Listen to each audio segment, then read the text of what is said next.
For nearly 2 weeks, Nolan heard the same sound outside his house every night at exactly 2:13. It was a scraping noise, slow and heavy, like someone dragging something down the middle of the street. At first, he tried to ignore it. His neighborhood was old and people did weird things at night, but what got to him was how exact it was. Not around 2:13, exactly 2:13. Every single night. The sound always started at the far end of the block and moved closer in this awful pattern. Scrape, drag, pause, scrape, drag, pause. After a few nights, Nolan finally looked out through his blinds.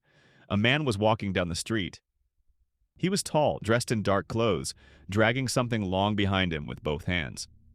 In the low light, Nolan thought it looked like a rolled-up rug, or maybe a tarp wrapped around something heavy. The man stopped in front of the house across the street for a few seconds, then kept going. The next night, he stopped in front of a different house. That was when Nolan told his dad. His dad stayed up with him the next night and saw it too. They called the police, but when officers waited on the street, nothing happened. No scraping, no man. Just silence. Then the following night, at exactly 2:13, it came back.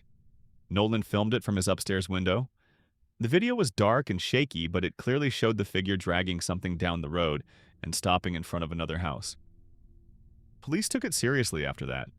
The next day, they went door to door asking questions.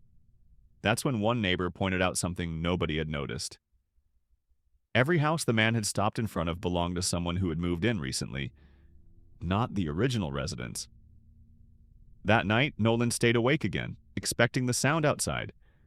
At 2:13, it started anyway, only this time it was coming from inside the house. He heard it downstairs, moving slowly across the hardwood floor. His dad stepped into the upstairs hallway at the same time Nolan did. Neither of them said a word.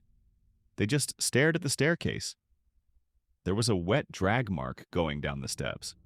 Police searched the house and found no one inside, but in the coat closet near the front door they found mud, dead leaves, and a strip of black fabric that smelled like rot. Nolan's family moved out 3 weeks later. Before they left, a neighbor finally told them what the realtor never had. The man who lived there before them had died alone in the house, and according to the report, his body was found at the bottom of those same stairs.